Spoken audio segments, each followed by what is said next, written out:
Shalom, shalom na wasalimu katika jina la Yesu Kristo. Mungu ni mwaminifu, Mungu ni mweza, Mungu ni tegemeo letu kila wakati. Tunapoamka na kupiga hatua nyingine, sio kwa nguvu zetu mbali ni kwa neema yake Adonai. Hakika mpendwa unayenisikiza, unapoamka na kupiga hatua nyingine, kumbuka sio kwa uwezo wako mbali ni kwa neema yake Yawe. Kuna watu wametamani kuona si kama hii lakini hawajaweza kuiona. Kwa hivyo sio kwa ujanja wako, sio kwa nguvu zako. Piga magoti, mshukuru Mungu kwa neema ya uhai. Shalom. Nashukuru Roho Mtakatifu maana ametufunulia tena somo lingine nzuri. Leo nataka tuzungumzia Roho Mtakatifu ameona ni vema kuzungumza hizi vitu ama hizi alama ama hizi michoro ama hizi mikufu tunazoziweka katika miili yetu. Maana katika macho ya mwanadamu utaona kama ni vitu ambavyo vinafaa, lakini Roho Mtakatifu ameona ni vema tujifunze kupitia maandiko. Shalom. Moja kwa moja tutaenda katika Zekaria 3:1. Kisha akanionyesha Yeshua kuhani mkuu amesimama mbele ya malaika wa Bwana. Shalom. Na shetani amesimama mkono wake wa kuume ili kushindana na yeye. Unapookoka, jambo la kwanza, Yesu anaachilia roho wake ndani yako. Kwa hivyo Roho Mtakatifu anakuwa ndani yako kila wakati. Kwa hivyo muovu aweza kukaa ndani yako maana Roho Mtakatifu yuko nawe. Yaani una Roho Mtakatifu. Lakini kila kitu ambacho atafanya kama wewe hujaachana vitu zake ama haujaachana na vitu vyake, muovu atakuwa anatembea na wewe katika mkono wako wa kuume. Nikisema mkono wa kuume ni anatembea kwa wale watu ambao unatembea nao, ni marafiki zako wa karibu ama ni ndugu wa karibu sana. Kwa hivyo anatembea na wewe kila wakati.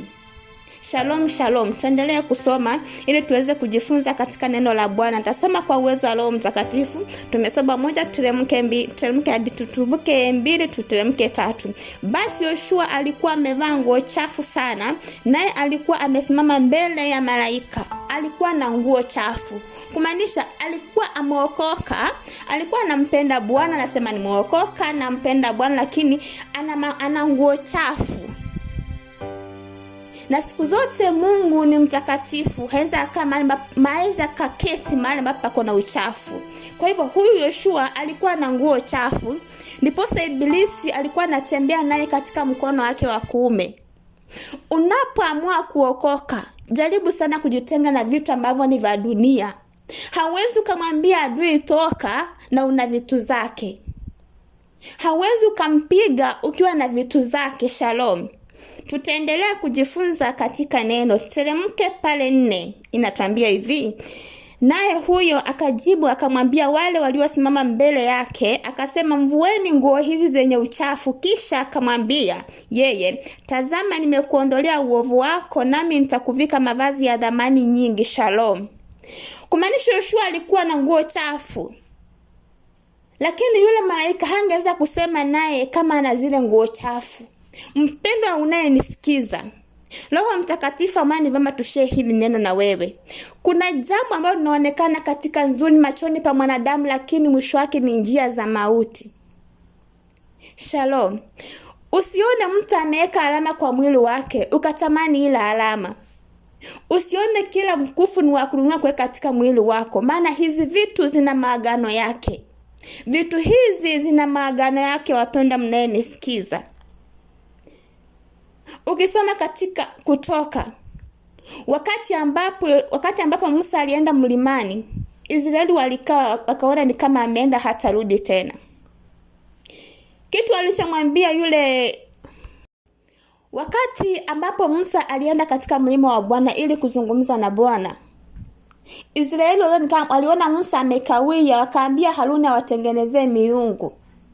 Ukisoma katika Kutoka 32 mstari wa 4, Haruni akawaambia kwamba waende wakazivue pete za masikio za wake zao. Kwa nini Haruni hakuambia waende wakazivue viatu? Kwa nini Haruni hakuambia waende wakavue nywele ama waende wakanyolee nywele? Kwa nini Haruni hakuambia waende wakavuliwe nguo zao ambazo ni za gharama? Lakini Haruni alisema awaletewe pete.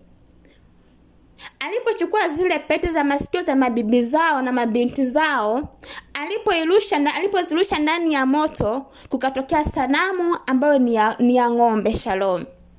Kwa nini Haruni hakuitisha chochote kila, aliitisha tu hizi vitu mikufu?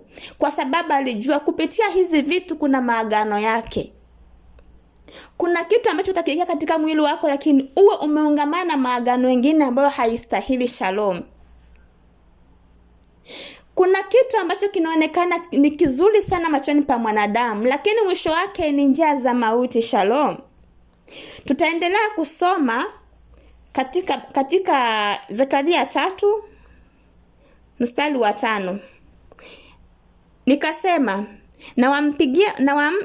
na wampige kilemba kizuri kichwani pake. Basi wakampiga kilemba kizuri kichwani pake, wakamvika mavazi yale. Malaika wa Bwana akasimama karibu. Shalom. Kuna vitu ambavyo utakuwa navyo, hata Mungu mwenyewe akitaka tu kukuokoa anaona ugumu wa kuja kwako, maana yeye ni mtakatifu. Haweza akaketi mahali ambapo pako na uchafu. Tumesoma katika maandiko yanatuambia hivi, Yoshua alikuwa na nguo chafu.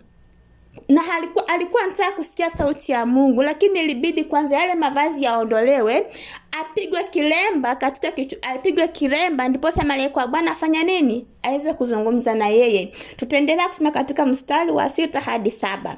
Kisha malaika wa Bwana akamshuhudia Yoshua akisema, Bwana wa majeshi asema hivi, kama ukienda katika njia zangu na kama ukishika maagizo yangu, ndipo utakapoihukumu nyumba yangu, nawe utazilinda nyua zangu, nami nitakupa nafasi ya kunikaribia kati ya wasimamao karibu. Kumaanisha unapokuwa msafi, unapojiepusha na vitu za dunia, unapojitenga na vitu ambavyo zina maagano zake, unakuwa na wepesi wa kusema na Mungu wako. Kwa maana unapookoka na kumpatia Yesu maisha yako, Roho Mtakatifu anaingia ndani yako. Lakini pia ukitaka kumpinga ibilisi, ukisema nimemwacha na simtaki, lazima uachane na vitu zake. Shalom. Na ndiposa huyu kuhani ambaye ni huyu kuhani Yoshua, ilikuwa ni ngumu kwake sana kuzungumza na malaika, kwa sababu alikuwa na nguo ambazo ni chafu. Hizi pete za masikio ambazo watu wanapenda, hizi pete sijui vipuli kama pua wapi, hizi tattoo ambazo watu wanapenda, ni machukizo mbele yake Mwenyezi Mungu. Na ndiposa ukienda katika kanisa unakuta watu wanaoanguka mapepo sana ni wanawake.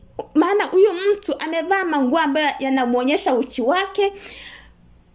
Vazi ambalo ni la longi, mimi naambia watu sana, vazi ambalo ni longi mimi nilipenda sana nikiwa katika mtu wa dunia, lakini longi haistahili katika mbele za, yani ni kitu kichafu sana mbele zake Mwenyezi Mungu.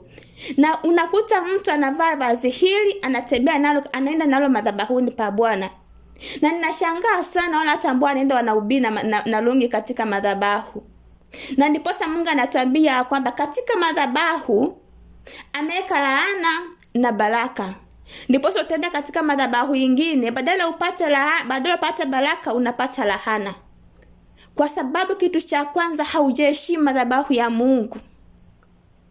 Haujaheshimu madhabahu ya Mungu. Hauwezi kuambia pepo toka na una vitu vyake katika mwili wake. Alama hizi ambazo watu wanapenda kuchora katika miili yao zinaonekana ni nzuri sana machoni pa mwanadamu, lakini katika ulimwengu wa roho zina maagano yake. Na ndiposa Roho Mtakatifu ametamani tujifunze jambo hili. Nashukuru Roho Mtakatifu sana, maana huwa anatufundisha. Wakati mwingine nikiketi chini nasema, wala watu ambao wanamkataanga Yesu wanaishingi vipi? Wanaishi vipi? Kwa sababu unapokuwa na Roho Mtakatifu anakuongoza. Hata wakati mwingine mimi maisha yangu nimebadilishwa na Roho Mtakatifu. Nilikuwa siambiliki hata na wazazi. Huwa nashangaa sana. Tubadilishe njia zetu, tujifunze yale mavazi ambayo tunavaa tukienda katika nyumba ya Bwana, tujitenge na vitu ambavyo ni vya dunia hii. Tujitenge na mikufu zingine ambazo hatuzijui. Na ndiposa unakuta ajali zinakuwa ni nyingi sana barabara, maana wengi wanatolewa sadaka kwa zile vitu ambavyo wamejiweka katika miili yao. Maana hata kama pengine Mungu alikuwa anataka kuokoa huyo mtu ile siku, anaona yule mtu ana vazi ambalo ni chafu, ana vitu vya kule ambako wanataka mambo yao, ama wanatoa dhabihu zao. inakuwa ni ngumu malaika wa Mungu kuokoa.